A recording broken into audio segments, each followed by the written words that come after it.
বিসমিল্লাহির রহমানির রহিম। সুপ্রিয় শিক্ষার্থী বন্ধুরা, আসসালামু আলাইকুম। আশা করি বাংলাদেশ সহ বিশ্বব্যাপী প্রাণঘাতী মহামারী ও দুর্যোগ মুহূর্তে তোমরা সবাই সতর্ক থেকে বাড়িতে অবস্থান করে ভালো আছো ইনশাআল্লাহ। বাস্তবে আমরা তোমাদের খুবই মিস করছি। প্রাকৃতিক দূষণের কারণে অনেকদিন তোমাদের সাথে আমাদের কোনো রকম যোগাযোগ নাই, সম্পূর্ণভাবে যোগাযোগ বিচ্ছিন্ন। তবুও তোমরা আমাদের সরাসরি না দেখলেও এই অনলাইন ক্লাসের মাধ্যমে অন্তত ভিডিওতে দেখছো, কিন্তু আমাদের জন্য সেটাও সম্ভব হচ্ছে না।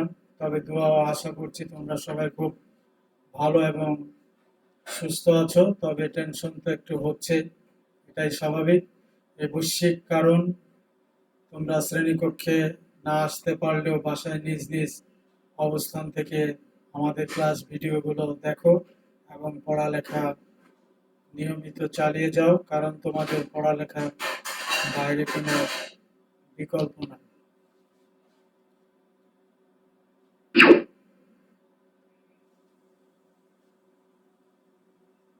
বিসমিল্লাহির রহমানির রহিম। আমি প্রফেসর মোহাম্মদ মঈনুদ্দিন, বিভাগীয় প্রধান, ইসলামের ইতিহাস সংস্কৃতি বিভাগ, new government degree college, Rajshahi. আমরা আজকে নতুন একটি পত্র নিয়ে আলোচনা করতে যাচ্ছি। অনার্স চতুর্থ বর্ষে এই পত্রের প্রথম ক্লাস এটা। পত্র শিরোনাম: মুসলিম চিত্র শিল্পকলার ক্রমোন্নতি, development of Muslim art and painting.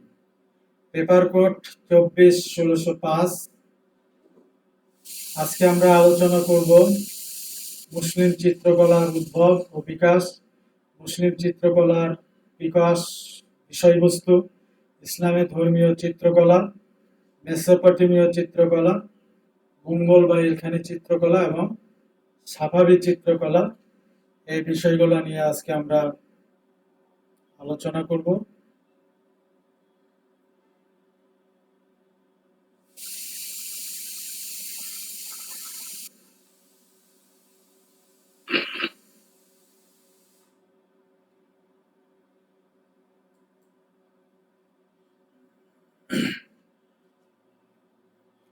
Portrait outline: development of painting in Islam, Islamic attitude towards pictorial art, origins of Muslim painting, subject matter: mural painting, manuscript, illustration, schools of painting and their characteristics, Mesopotamian, Mongol, Ilkhanid, Jalayirid, Timurid and Safavid schools, eminent painters: Kamaluddin Behjat, Ustad Muhammadi, Sultan Muhammad, Riza Abbasi. Famous centers: Shiraz, Herat, Tabriz. Muslim painting in India: the Mughal school, Humayun, Akbar and Jahangir. Decline of Mughal court painting: the regional schools, Gujarat and Deccan. Calligraphy, Arabic calligraphy. Position of calligraphers in the society. এই বিষয়গুলো হচ্ছে এই পত্রের আলোচনার বিষয়, বা এই বিষয়গুলো নিয়ে আমাদের এই পত্রে আলোচনা করতে হবে।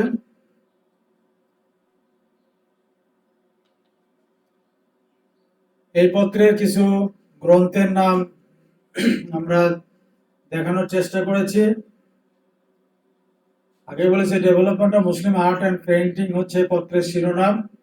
24-1605 পত্র কোড। প্রথমে যে বইটির নাম এখানে বলা হচ্ছে ইসলামী চিত্রকলা, আবুল বাশার মোশাররফ হোসেন, যিনি ABM হোসেন নামে পরিচিত। দ্বিতীয়ত মুসলিম মুদ্রা ও হস্তলিখন শিল্প, AKM ইয়াকুব আলী। তৃতীয়ত মুসলিম চিত্রকলা, সৈয়দ মাহমুদ আল হাসান। ইংরেজি বই Islamic art, Barbara Brand, fifth Arab painting আর এটিং গ্রায়োসেন।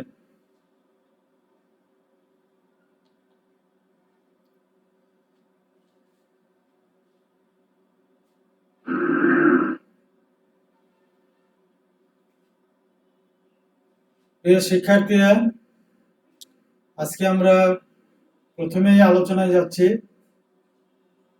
মুসলিম চিত্রকলার উদ্ভব ও বিকাশ সম্পর্কে। মানব সভ্যতার প্রারম্ভ থেকে আর্ট বা চারুকলা চর্চায় মানুষ বিশেষভাবে মনোযোগী হয়ে ওঠে। প্রথমে জানা দরকার চিত্রকলা কি। সাধারণভাবে বলা যায় যে পেইন্টিং বা চিত্রকলা হলো রং তুলির মাধ্যমে একজন চিত্রকর কর্তৃক কোনো বস্তুর উপর নিজ মনের মাধুরী দিয়ে অঙ্কিত চিত্র, যা স্বল্প পরিসরে শিল্পী মনের অভিব্যক্তিকে প্রকাশ করে। জনসম্মুখে স্বীয় অভিব্যক্তিকে উপস্থাপন করার এটি একটি মুখ্য মাধ্যম। যা হোক, চিত্রকলা সম্বন্ধে কোরআন হাদিসের আলোকে ইসলামের দৃষ্টিভঙ্গি বিরূপ। মূর্তি বা প্রতিকৃতির প্রতি বিধিনিষেধ বিশ্লেষণ করে ইসলাম ধর্মবেত্তারা একই বিধিনিষেধ চিত্রকলার প্রতিও আরোপ করেছেন। তথাপি মুসলিম চিত্রকলা বিকাশ লাভ করেছে। সভ্যতার প্রারম্ভ থেকে আর্ট বা চারুকলা চর্চায় মানুষ বিশেষভাবে মনোযোগী হয়ে ওঠে। এটা আমরা আগেই বলেছি। এরপরে আরো জেনেছি যে ইসলামের দৃষ্টিভঙ্গি এই চিত্রকলার প্রতি বিরূপ।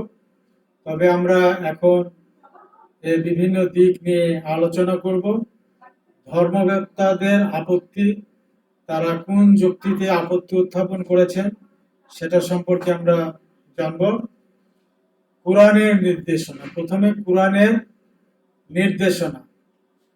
সূরা মায়েদার 93 নম্বর আয়াত, যার অর্থ হলো বিসমিল্লাহির রহমানির রহিম, হে বিশ্বাসীগণ, মদ, জুয়া, প্রস্তর বা মূর্তি এবং তীর শয়তানের ঘৃণ্য কার্যকলাপের অন্তর্ভুক্ত। এরূপ ঘৃণিত কাজ বর্জন করো। এছাড়া মুসলিম ধর্মবেত্তাদের আরেকটি যুক্তি হলো আল্লাহ সৃষ্টিকর্তা, প্রস্তুতকারক ও আকারদাতা।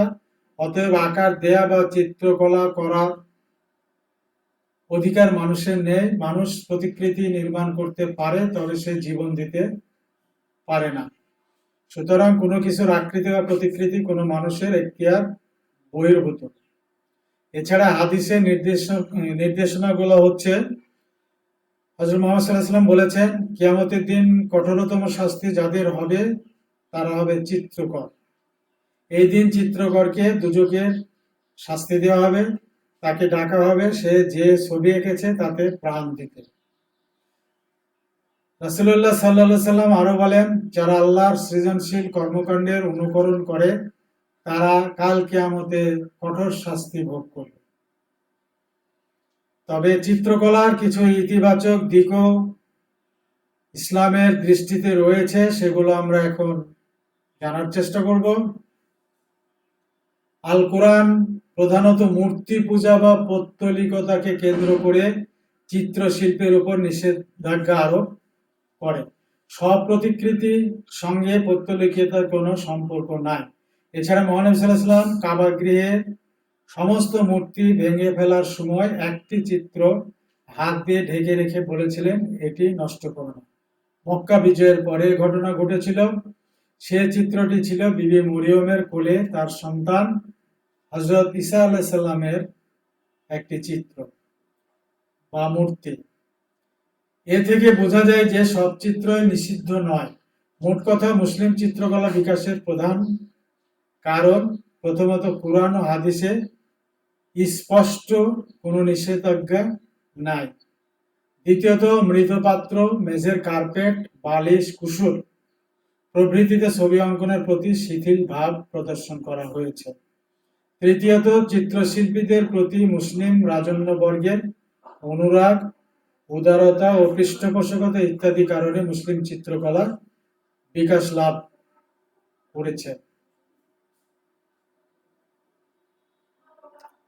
এছাড়া মহানবী সাল্লাল্লাহু আলাইহি সাল্লাম সুন্দর করে লেখার সাধনা করতে সাহাবীদের অনুপ্রাণিত করেছেন।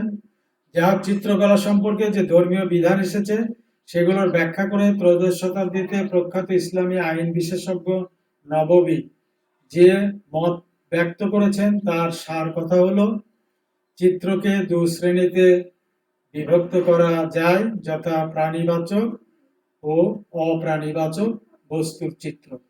প্রাণীবাচক বস্তুর চিত্র অঙ্কন এবং তার ব্যবহার ও সংরক্ষণ অবৈধ। অপ্রাণীবাচক বস্তুর চিত্র অঙ্কন, তার ব্যবহার ও সংরক্ষণে কোনো বাধা নাই। প্রাকৃতিক ও নৈসর্গিক দৃশ্যাবলী, তরুরাজি, লতাপাতা, সূর্যোদয়, সূর্যাস্তের দৃশ্য, নদীর দৃশ্য প্রভৃতি বস্তু আঁকতে কোনো নিষেধ আরোপ করা হয় না। প্রিয় শিক্ষার্থী বন্ধুরা, আমরা পরবর্তী স্লাইডে একটি মুসলিম চিত্রের নিদর্শন দেখছি। এটা পরবর্তীকালে মুসলিম চিত্রকররা অঙ্কন করেছেন।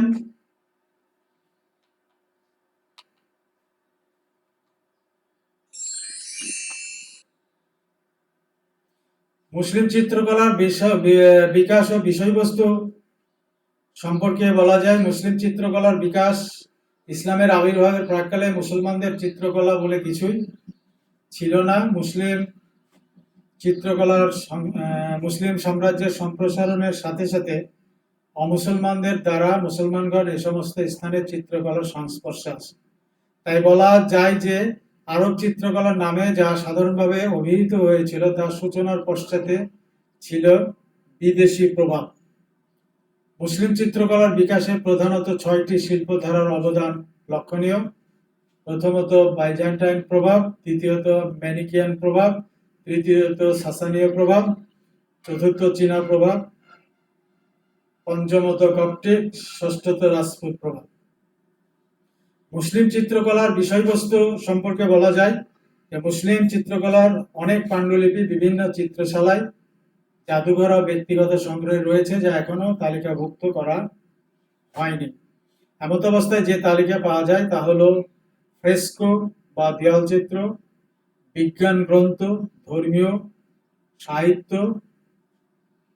ইতিহাস, পৌরাণিক কাহিনী এবং আরবি বর্ণমালার ব্যবহার।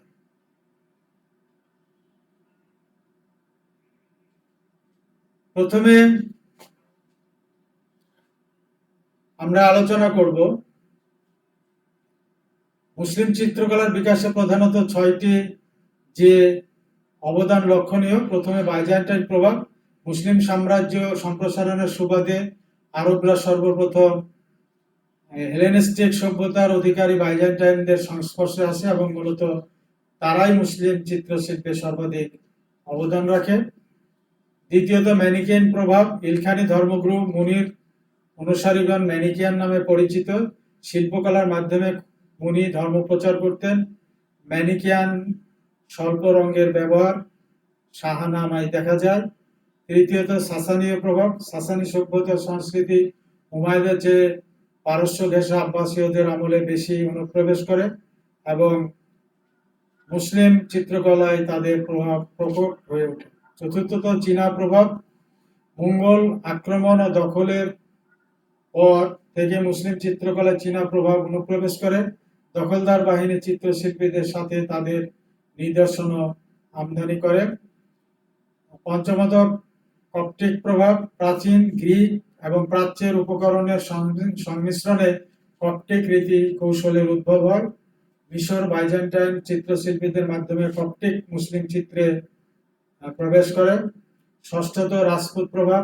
উপমহাদেশে মুসলিম চিত্রকলার বিকাশে পারসিক চিত্রকলার পাশাপাশি ভারতীয় বা রাজপুত রীতির প্রভাব বহুলাংশে পরিলক্ষিত হয়। আমরা এখন মুসলিম চিত্রকলার বিষয়বস্তু সম্পর্কে জানার চেষ্টা করব। মুসলিম চিত্রকলার বিষয়বস্তু পূর্ণ তালিকা দেওয়া সম্ভব নয়, কারণ ধর্মীয় কারণে অনেকে চুপি চুপি চিত্র অঙ্কন করে তা লোকচক্ষুর অন্তরালে রাখতেন। এছাড়া মঙ্গলদের বিভীষিকাময় আক্রমণে বহু বিচিত্র পাণ্ডুলিপি ধ্বংস হয়ে যায়। এছাড়া অনেক পাণ্ডুলিপি বিভিন্ন চিত্রশালায়, জাদুঘর ও ব্যক্তিগত সংগ্রহে রয়েছে, যা এখনো তালিকাভুক্ত হয়নি। এমত অবস্থায় যে তালিকা পাওয়া যায় তা হলো প্রথমত ফ্রেস্কো বা দেওয়াল চিত্র। মুসলিম চিত্রকলায় প্রাচীনতম বিকাশ ঘটে কুশাইর আমরার দেয়াল চিত্রে। এছাড়া বিজাপুরের আসর মহলের, ফতেপুর সিক্রির খাপগায়ে, সামাররা প্রাসাদের চিত্রসমূহ ইত্যাদি উল্লেখ করা যেতে পারে। এখানে ফ্রেস্কো হচ্ছে দেওয়াল নরম অবস্থায় যে চিত্র, দেওয়াল চিত্র, তাকে ফ্রেস্কো বলে। দেওয়াল চিত্র আরেকটি আছে টেম্পারা, যেটা শুকনো দেওয়ালের পরে যে চিত্র অঙ্কন করা হয় তাকে টেম্পারা বলা। যা হোক, দ্বিতীয়ত হচ্ছে বিজ্ঞান গ্রন্থ, চিকিৎসা বিজ্ঞানের মধ্যে মেটেরিয়া মেডিকা, ড্যাসকারাইটস, গ্যালেনের পাণ্ডুলিপি, আল রাজির পাণ্ডুলিপি, মুফিদ আল খাস ইত্যাদি বিখ্যাত। জ্যোতির্বিজ্ঞান মধ্যে উল্লেখযোগ্য হচ্ছে কিতাব আল বুলদান, আল কাউ রাকিব, আল সাবিতা। জীববিজ্ঞানের মধ্যে আজাইন আল মাখলুকাত, উদ্ভিদে খাওয়াস আল আশজার, যন্ত্রবিজ্ঞানে অটোমেটা ইত্যাদি। তৃতীয়ত ধর্মীয়, আলবেরনের আশারুল বাকিয়া, কিসাসুল আম্বিয়া, হায়দারি ইত্যাদি পাণ্ডুলিপিতে বুরাক, নবী রাসূলের চিত্র, পীর ফকির দরবেশ সাধুদের বিভিন্ন চিত্র অঙ্কিত হয়েছে। চতুর্থত সাহিত্য, কালিলা ওয়া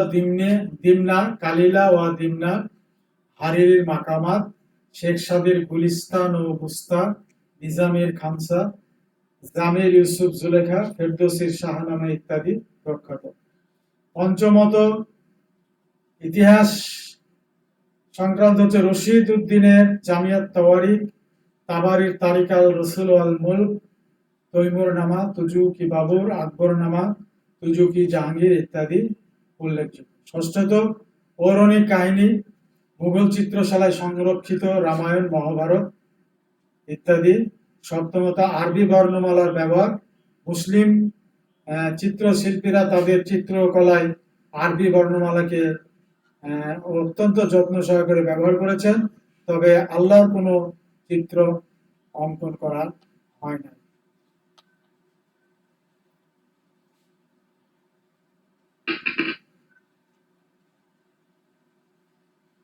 প্রিয় শিক্ষার্থীরা, এখানে মুসলিম চিত্রকরদের অঙ্কিত একটি চিত্র স্লাইডে দেখা যাচ্ছে। এটা লাইলে মজনুর করুন ইতিহাসের একটি চিত্র অঙ্কন করেছেন মুসলিম চিত্রকররা, সেটা এখানে দেখানো হচ্ছে।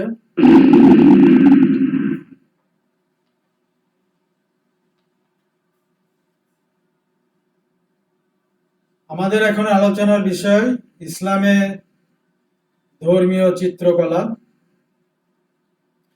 সাধারণভাবে ধর্ম প্রচার প্রসারের উদ্দেশ্যে ধর্ম প্রতিষ্ঠানের দেয়ালগাত্রে ধর্মীয় গ্রন্থ অবলম্বনে বিভিন্ন ঘটনার বিশ্লেষণ করে চিত্রের সাহায্যে তার সম্মুখে তুলে ধরাকে ধর্মীয় চিত্রকলা বলা হয়, বা ধর্মের দিকে জনগণকে আকর্ষণ করার জন্য ধর্মীয় গ্রন্থে চিত্রায়িত পাণ্ডুলিপিকে ধর্মীয় চিত্রকলা বলা হয়।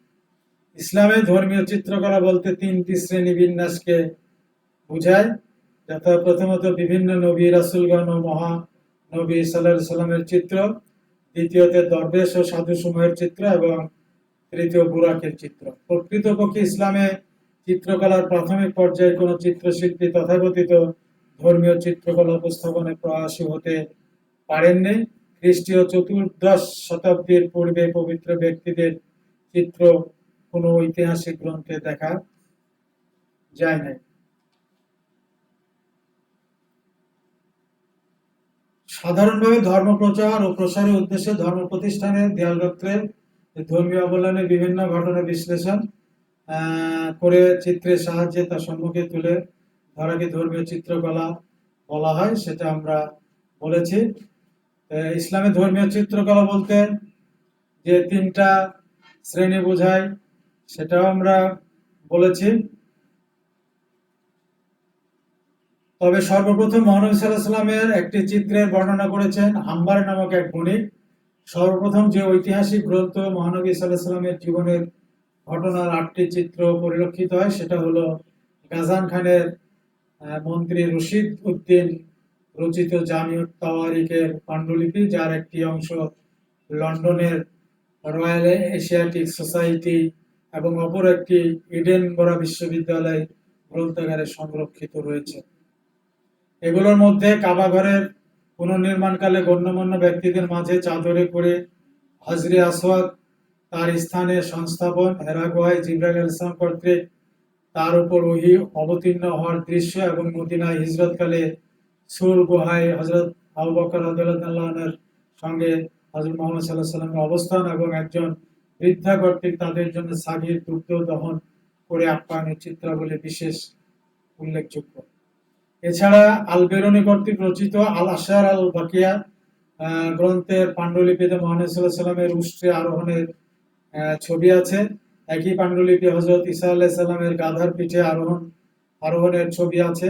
এভাবে বিভিন্ন ঐতিহাসিক গ্রন্থ বিক্ষিপ্তভাবে মুহাম্মদ সাল্লাল্লাহু আলাইহি ওয়াসাল্লামের ছবি চিত্রিত হয়েছে। সেই সঙ্গে অন্যান্য নবী রাসূলদেরও ছবি চিত্রিত হয়েছে। নবী রাসূল ছাড়াও তথাকথিত ধর্মীয় চিত্রকলায় দরবেশ ও সাধু সাধকদের একক সম্মিলিত চিত্র মুসলিম চিত্রশিল্পী কর্তৃক চিত্রায়িত হয়েছে। বিভিন্ন সুফি দরবেশদের দলগত ছবি এবং একক প্রতিকৃতি চিত্র শিল্পীগণ অঙ্কন করেছেন। বুরাকের উপস্থাপন এখানে বিশেষ উল্লেখযোগ্য। মুহাম্মদ সাল্লাল্লাহু আলাইহি ওয়াসাল্লামের সব চরিত্কার মিরাজের উপর স্বতন্ত্র অধ্যায় লিপিবদ্ধ করেছেন। চিত্রশিল্পীদের জন্য এই মিরাজের প্রধান আকর্ষণ হলো বুরাক, ঊর্ধ্বগমনের যানবাহন। তার মহানবী সাল্লাল্লাহু আলাইহি ওয়াসাল্লামের জীবনের ঘটনা সম্পর্কিত পাণ্ডুলিপি চিত্রায়নের ক্ষেত্রে বুরাকের চিত্র অঙ্কন করেছেন। বিভিন্ন সূত্রে বুরাকের যে বর্ণনা এসেছে তা হলো এটি একটি চতুষ্পদ প্রাণী, যা উচ্চতায় খচ্চরের চেয়ে খর্বাকৃতি এবং গাধার চেয়ে দীর্ঘাকৃতি। এর দুটি ডানা আছে যার সাহায্যে সে উঠতে পারে এবং তার মাথা ও মুখমণ্ডল একটি সুন্দরী নারীর মতো। হাতির কানের ন্যায় এর কান আছে এবং ঘোড়ার লেজের ন্যায় এর লেজ আছে। এটির বুক মুক্তার ন্যায় অতি শুভ্র। এটি অতি দ্রুত গতি সম্পন্ন। মোট কথা এর মুখমণ্ডল নারীর মুখমণ্ডলের ন্যায় এবং শরীরের অবশিষ্ট অংশ খচ্চর ও গাধার মধ্যবর্তী পশুর ন্যায়। প্রথম বুরাকের যে ছবি দেখা যায় তা রশিদ উদ্দিনের জামিয়াত তাওয়ারিকের চিত্রায়িত পাণ্ডুলিপিতে। আল বিরুনির আল আশার আল বাকিয়াতে এর ছবি দেখা যায়। নিয়মিত নিজামের খামসায়, যা ব্রিটিশ মিউজিয়ামে সংরক্ষিত আছে, মুহাম্মদ সাল্লাল্লাহু আলাইহি ওয়াসাল্লামের মিরাজ গমন এবং বুরাকের চিত্র অতি মনোরমভাবে উপস্থাপিত হয়েছে। তাকে শুভেচ্ছা জানানোর জন্য আসমানের ফেরেশতাগণ অপেক্ষা করছেন। আরো অনেক জায়গায় এর চিত্র চিত্রায়িত করা হয়েছে।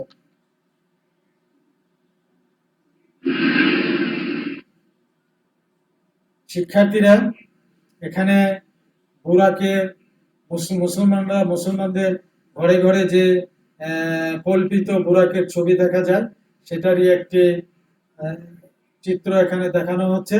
বিভিন্ন চিত্রকর, মুসলিম চিত্রকর তাদের পাণ্ডুলিপিতে এই ধরনের চিত্র অঙ্কন করেছে। এখন আমরা আলোচনায় যাব মেসোপটেমীয় চিত্রকলা সম্পর্কে। এই মেসোপটেমীয় চিত্রকলা সম্পর্কে আমরা আলোচনা করব। মেসোপটেমীয়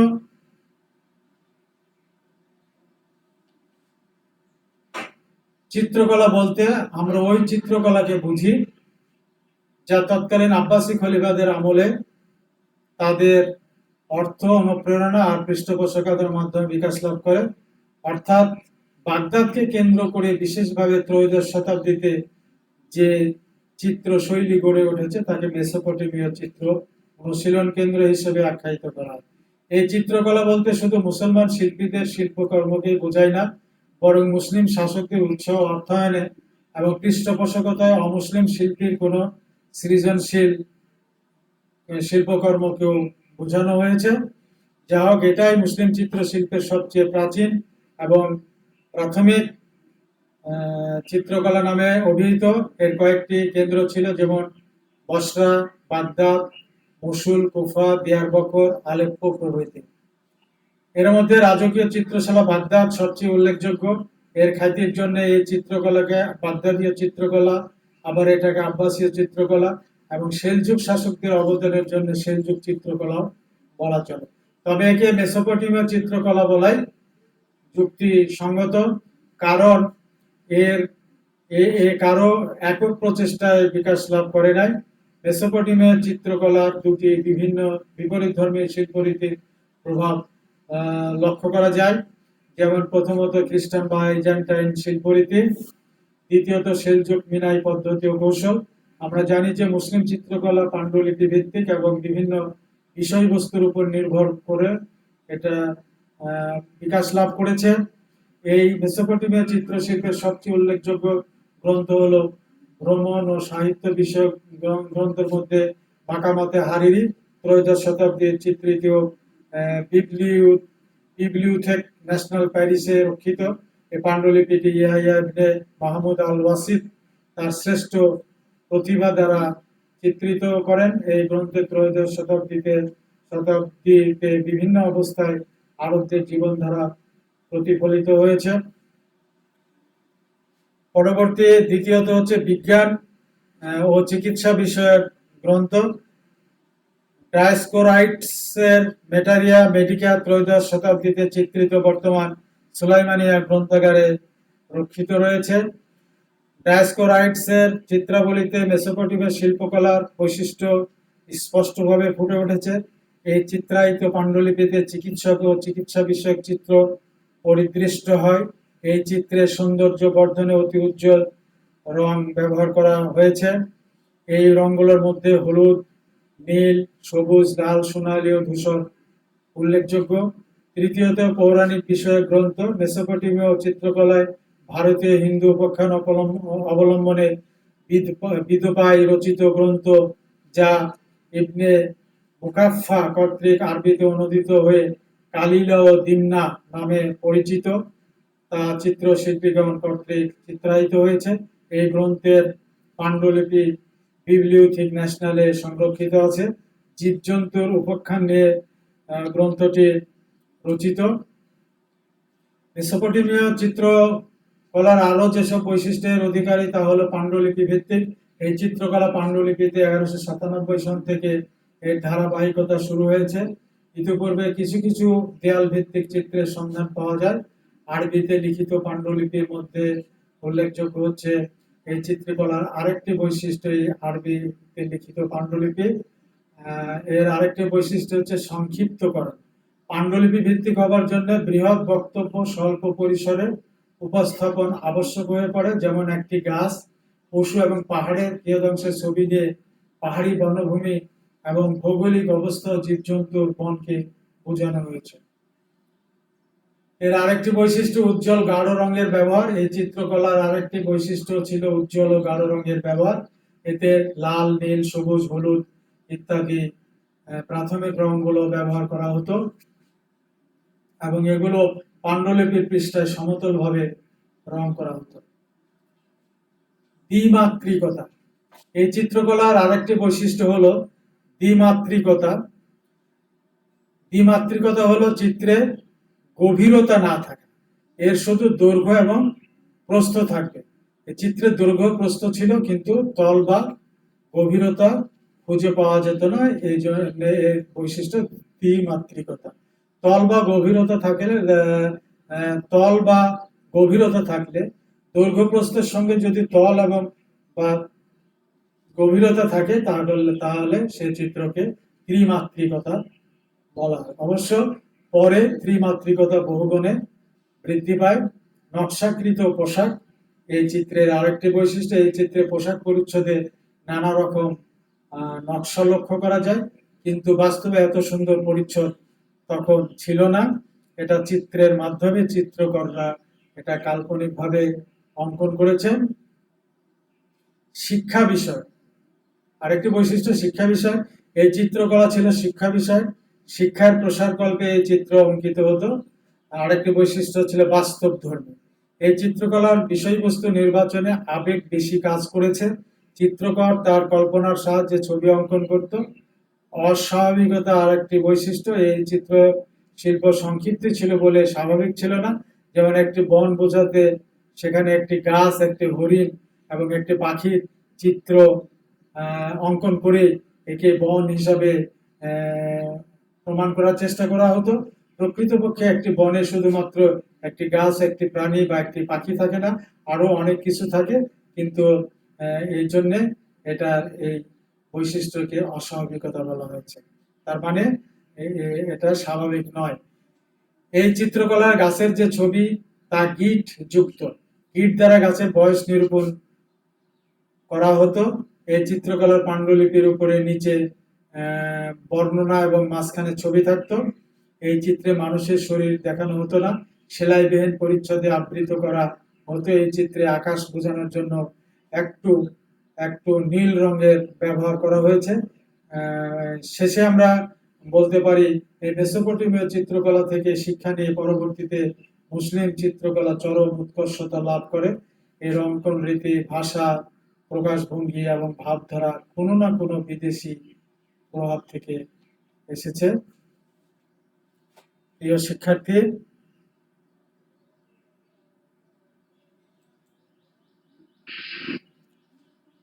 আমরা পরবর্তী স্লাইডে একটি মেসোপটেমীয় চিত্রকলার চিত্র দেখছি। এটা মেসোপটেমিয়া আমলে অঙ্কিত একটি চিত্র।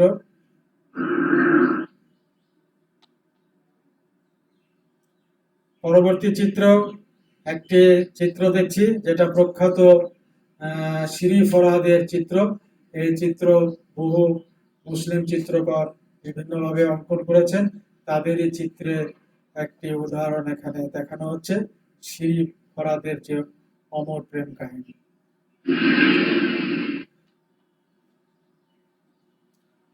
আমাদের পরবর্তী আলোচনা মুঙ্গল বা ইলখানি চিত্রকলা। মুঙ্গল বা ইলখানি চিত্রকলা সম্পর্কে আমরা এখন আলোচনা করব। 1258 সনে মুঙ্গল নেতা আলাকু খান ইলখানি বংশের শাসন প্রতিষ্ঠা করেন। ফলে এখানকার চিত্রকলায় মেসোপটেমিয়া বর্তমান ইরাকের চিত্রকলার বিলোপ শুরু হয় এবং খ্রিস্টীয় বাইজেন্টাইন প্রভাবের ফলে সর্বপ্রথম চীনা প্রভাব পরিলক্ষিত হয়।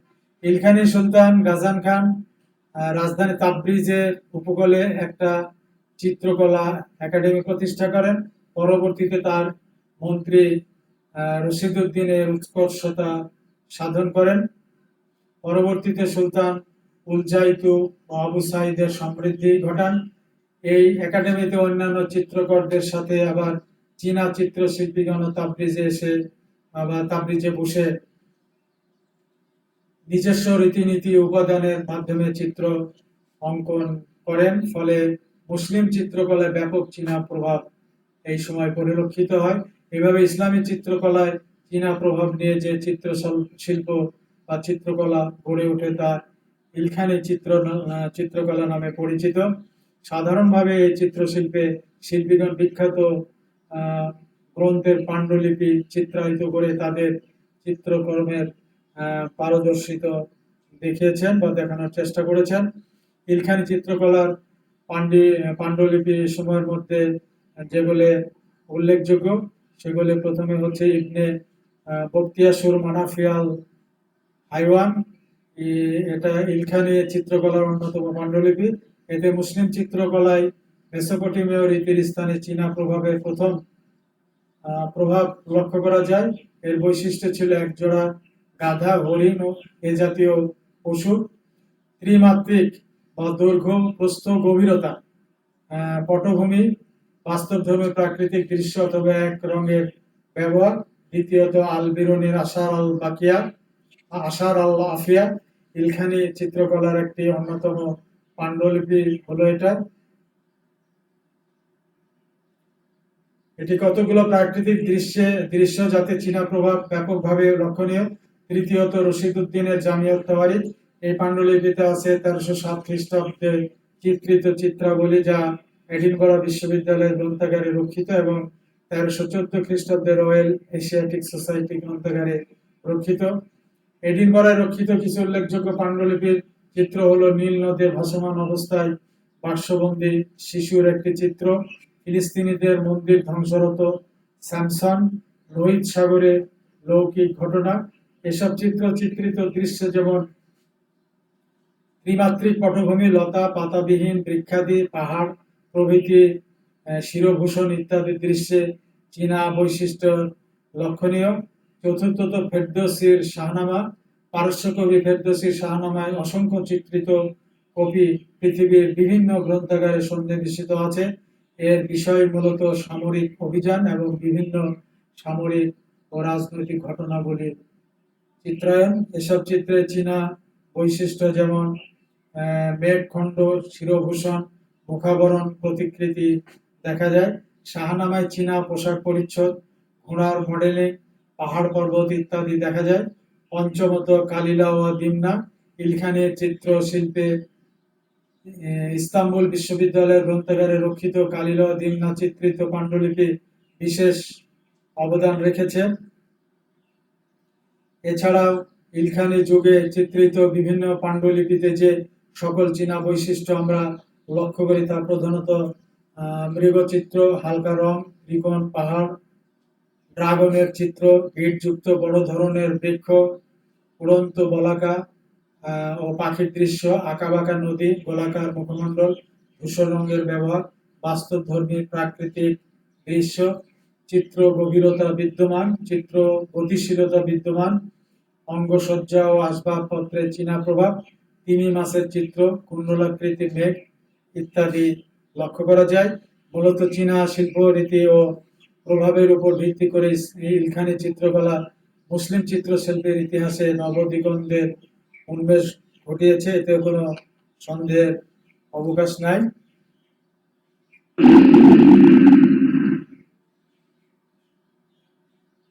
বিদ্যার্থীগণ, এই স্লাইডে ইলখানি চিত্রকলার একটি নমুনা দেখানো হচ্ছে। ইলখানি আমলে অঙ্কিত এই চিত্রটি ইলখানি আমলে অঙ্কিত হয়েছে, এটা এই স্লাইডে দেখানো হচ্ছে। পরবর্তী আলোচনা আমাদের তৈমুরীয় চিত্রকলা। তৈমুরীয় চিত্রকলা বা চিত্র অনুশীলন কেন্দ্র তৈমুরের রাজত্বকালে পারস্য চিত্রকলা রেনেসাঁ যুগের সূচনা হয়। এই আমলের অনুশীলন কেন্দ্র হিসেবে যেসব স্থান প্রসিদ্ধি লাভ করেছিল তা হলো হিরাত এবং সিরাজ। তৈমুরের সন্তান উত্তরাধিকারী শাহরুখ, যার রাজত্বকাল ছিল 1404 থেকে 1447 পর্যন্ত, তিনি একজন শিল্পের সমজদার ছিলেন। সেই সময় বিখ্যাত চিত্রশিল্পী ছিলেন খলিল। তৈমুরীয় চিত্রকলাকে 3 ভাগে বিভক্ত করা যেতে পারে, যথা তাবরিজ, সিরাজ ও হিরাত চিত্রশালা বা চিত্রকলা। তাবরিজ যে সমস্ত পাণ্ডুলিপি তাবরিজ চিত্রকলার চিত্ররীতির ধারক ও বাহক, সেগুলো হলো শাহনামা 1389, কেভরকিয়ান, দ্বিতীয়ত জুজানি তারিকি জাহান, সুজ 1438, বিবলিওথেক ন্যাশনাল প্যারিস, তৃতীয়ত শাহনামা 1430, বিবলিওথেক ন্যাশনাল প্যারিস, চতুর্থত নিজামির খসরু শিরিন 1396 থেকে 1430, ফ্রিয়ার গ্যালারি ওয়াশিংটন, সুজানি তারিক জাহান 1438, বিবলিওথেক ন্যাশনাল প্যারিস। এতে রয়েছে মিনিয়েচার হচ্ছে পাণ্ডুলিপিতে অঙ্কিত ক্ষুদ্র চিত্রকে মিনিয়েচার বলা হয়, যা অত্যন্ত নৈপুণ্যের সাথে অঙ্কিত হয়েছে। শাহনামা 1430, বিবলিওথেক ন্যাশনাল প্যারিসের কয়েকটি মিনিয়েচারে দেখা যায় যে পুত্র সোহরাবকে পিতা রুস্তম আদর করছেন। অপর চিত্রে রুস্তমের উদ্ধার কার্য। নিজামের খসরু শিরিন 1396 থেকে 1430, ফ্রিয়ার গ্যালারি ওয়াশিংটন এর চিত্রগুলিতে 14 শতকের বাগদাদ ও সিরাজের চিত্ররীতির সংমিশ্রণ ঘটেছে। এগুলোর মধ্যে উল্লেখযোগ্য হলো স্নানরত অবস্থায় শিরিনকে খসরুর দর্শন, শিরিনের দুর্গে খসরুর আনয়ন এবং মৃগার দৃশ্য। এছাড়া প্রাকৃতিক দৃশ্য, সাইপ্রাস গাছ, সমতল ঘাসের গুচ্ছ, আঁকাবাঁকা জলাধারের দৃশ্য ইত্যাদি।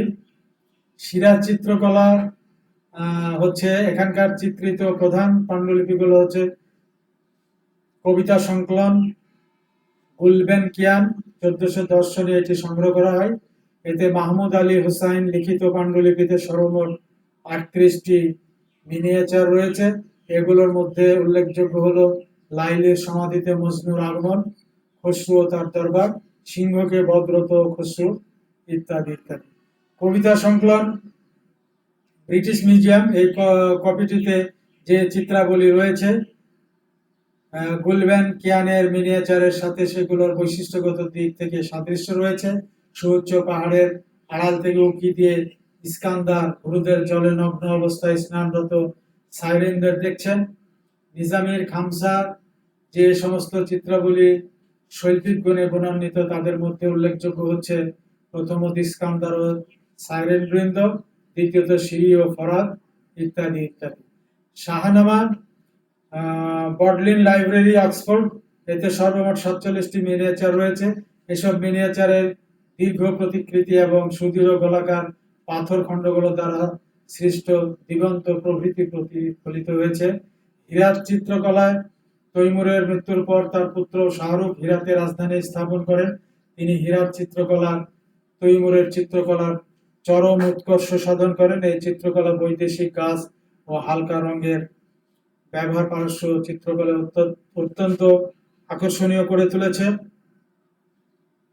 শাহনামার 1440 লন্ডন রয়্যাল এশিয়াটিকে যেটা সংরক্ষিত, এই পাণ্ডুলিপি চিত্রাবলীতে তৈমুরীয় চিত্রশিল্পের অপূর্ব নিদর্শন বহন করছে। রুস্তম ও তাহমিনার সাক্ষাৎ, তুষার ঝড়ে মুমূর্ষ বীর পুরুষদের চিত্র ইত্যাদি এতে রয়েছে। তৈমুরীয় চিত্রকলার প্রধান বৈশিষ্ট্যের মধ্যে জমকালো রং এবং এর ব্যবহার, স্বল্প দৃশ্যে চৈনিক বৃক্ষ, উড়ন্ত হাঁস, শুভ্র মেঘমালা ইত্যাদি বিশেষভাবে উল্লেখযোগ্য। এ সময় প্রখ্যাত চিত্রকর কামাল উদ্দিন বিজাদের আঁকা ছবিতে তৈমুরীয় চিত্রকলার বৈশিষ্ট্য অনুপম রূপে ফুটে উঠেছে। তার আঁকা ছবি প্রাণবন্ত চলমান বলে অনুমিত হয়। মোট কথা চিত্রকলার ইতিহাসে তৈমুরীয় চিত্রকলা ছিল অত্যন্ত সমৃদ্ধ, তাৎপর্যপূর্ণ। ইহা চিত্রশিল্পের ইতিহাসে বিশেষ স্থান অধিকার করে আছে, এতে কোনো সন্দেহ নাই। প্রিয় শিক্ষার্থীগণ,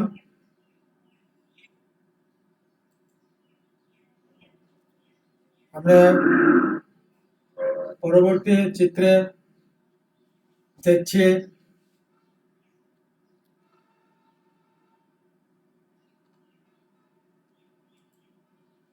ইউসুফ জুলেখার প্রেম কাহিনীর একটি চিত্র। মুসলিম চিত্রকররা এটাকে বিভিন্ন পাণ্ডুলিপিতে অঙ্কন করেছেন, তারই একটি চিত্র আমরা এখানে দেখছি।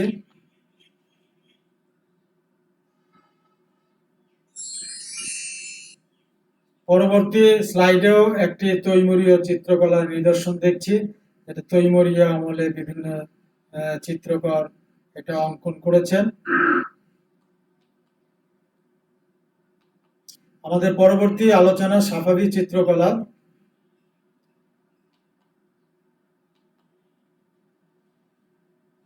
সাফাভি সাম্রাজ্য পারস্যে 1510 খ্রিস্টাব্দে শাহ ইসমাইল কর্তৃক প্রতিষ্ঠিত হয় এবং তা 1736 খ্রিস্টাব্দ পর্যন্ত টিকে থাকে। শাহ ইসমাইল তাবরিজে রাজধানী স্থাপন করলেও পরে অন্যান্য সাফাভি শাসকদের সময় রাজধানী তাবরিজ থেকে কাজভিন ও শেষে ইস্পাহানে স্থানান্তরিত হয়। এই সকল স্থানে সাফাভি চিত্রকলা বিকাশ লাভ করে। সাফাভি যুগে চিত্রকলার প্রাচ্যের বৈশিষ্ট্য বিকাশ ছাড়াও ইউরোপীয় প্রভাবের স্পর্শতা চিত্রে অনুভূত হয়। কামাল উদ্দিন বিহজাত হীরাত থেকে তাবরিজে আসেন এবং তার সক্রিয় প্রচেষ্টায় সেই স্থানে চিত্রকলার এক নতুন কেন্দ্র গড়ে ওঠে। শাহ ইসমাইল তাকে রাজকীয় গ্রন্থাগার ও আর্ট প্রশিক্ষণ কেন্দ্রের পরিচালক নিযুক্ত করেন। এই প্রশিক্ষণ কেন্দ্র যে সকল চিত্রশিল্পী প্রসিদ্ধ লাভ করেছিলেন তারা সকলেই ছিলেন কামাল উদ্দিন বিহজাদের ছাত্র। বিহজাদ ছাড়া এই সময় মীর সাইয়েদ আলী, সুলতান মাহমুদ, খাজা আব্দুস সামাদ, মীর নাক্কাশ মোহাম্মদী, আকাবেয়া, রেজা আব্বাসী, মোহাম্মদ ইউসুফ, মোহাম্মদ কাসিম, মোহাম্মদ আলী প্রমুখ ব্যক্তিগণ চিত্রশিল্পী হিসেবে খ্যাতি লাভ করেন। সাফাভি আমলে পাণ্ডুলিপি ও পুঁথি চিত্রায়িতকরণের মাধ্যমে ক্ষুদ্রাকৃতি চিত্রকলার বিকাশ সাধিত হয়েছে। এছাড়া প্রতিকৃতি অঙ্কনের উপর সমধিক গুরুত্ব আরোপ করা হয়েছে। গ্রুপ ছবি কিংবা এককভাবে প্রতিকৃতি অঙ্কন করতে শিল্পীগণ প্রয়াসী হয়েছিলেন। এ সময় প্রতিকৃতি অঙ্কন রেখাচিত্র পাণ্ডুলিপি ছাড়া ভিন্ন কাগজ বা রেশমি কাপড়ের উপর উপস্থাপিত হতে শুরু করে। দেয়াল চিত্রের উপস্থাপনে শিল্পীগণ তাদের চিত্রশৈলীর নৈপুণ্য প্রদর্শন করতে থাকেন। এই সময় যেসব পাণ্ডুলিপি চিত্রায়িত হয়েছে সেগুলির মধ্যে নিজামী, ফেরদৌসী, সাদি ও হাফিজের রচিত গ্রন্থমালা এবং হীরাত অনুশীলন কেন্দ্রে আমির খসরু দেহলভির খামসা উল্লেখযোগ্য। নিজামের খামসা এ সময় বিজাদের 6 জন ছাত্র দ্বারা অঙ্কিত হয়েছে। এতে 17টি সুন্দর ক্ষুদ্রাকৃতির ছবি রয়েছে। জামি রচিত ইউসুফ জুলেখার পাণ্ডুলিপির 4টি ক্ষুদ্রাকৃতি চিত্র এ সময় অঙ্কিত হয়েছে। এ সময় ক্ষুদ্রাকৃতি চিত্র প্রতিকৃতি অঙ্কনে ইউরোপীয় প্রভাব বিশেষভাবে পরিলক্ষিত হয়। সাফাভি আমলের কলায় তৈমুরীয় চিত্রকলার প্রভাব পরিলক্ষিত হয়, কারণ বিজাত তৈমুরীয় যুগে যে চিত্র শৈলী সৃষ্টি করেছিলেন তা তিনি সাফাভি যুগে হস্তান্তর করেছেন। তবুও এর কিছু স্বতন্ত্র বৈশিষ্ট্য লক্ষ্য করা যায়। প্রথমত, এ সময় প্রথম ভিন্ন কাগজ, ক্যানভাস বা রেশমি কাপড়ে একক বা সমষ্টিগতভাবে প্রতিকৃতি অঙ্কন লক্ষ্য করা যায়। দ্বিতীয়ত, এ যুগের চিত্রকলার গ্রাম্য দৃশ্যের অবতারণা করার প্রয়াস চলেছে। তৃতীয়ত, এ যুগের চিত্রাঙ্কনে নৃপতিগণের জীবন আলেখ্য প্রতিফলনের প্রয়াস চলেছে। চতুর্থত, এ যুগের ক্ষুদ্রাকৃতি চিত্র ড্রয়িং চিত্রে দীর্ঘদেহী মানুষ ও তার ক্ষুদ্র অথচ গোল মুখাবয়ব উপস্থাপিত হয়েছে। পঞ্চমত, প্রশস্ততা, প্যালেট ব্যবহার এবং নতুন উজ্জ্বলতর বর্ণ সংমিশ্রণ চিত্রের ক্ষেত্রে এই যুগের শিল্পীদের প্রধান বৈশিষ্ট্য ছিল। ষষ্ঠত, এসব পাণ্ডুলিপির চিত্রায়নে প্রচুর রূপসজ্জার ব্যবহার হতো। ফলে বাগিচায় প্রেমালাপের স্বপ্নাচ্ছন্ন কাব্যময় দৃশ্য, বিলাসপ্রিয় তরুণ, অশ্বারোহী ক্ষীণদেহী শাহজাদি ইত্যাদি ছিল সাফাভি চিত্রকলার প্রধান প্রধান বিষয়। এখানে সবকিছুই উজ্জ্বল, নতুন ও জীবন্ত। শেষে বলা যায় যে পারস্য চিত্রকলায় সাফাভি যুগে পূর্ণতা প্রাপ্ত হয়েছিল এবং সমসাময়িক অন্যান্য চিত্রকলার উপর এর প্রভাব প্রকটভাবে পড়েছিল। বিদ্যার্থীগণ, এখানে আমরা দুটি চিত্র দেখছি। একটা শাহনামায় অঙ্কিত চিত্র, আরেকটি হচ্ছে কালিলা ও তিমনা। তৎকালীন মুসলিম চিত্রকররা এই দুটি চিত্র অঙ্কন করেছেন।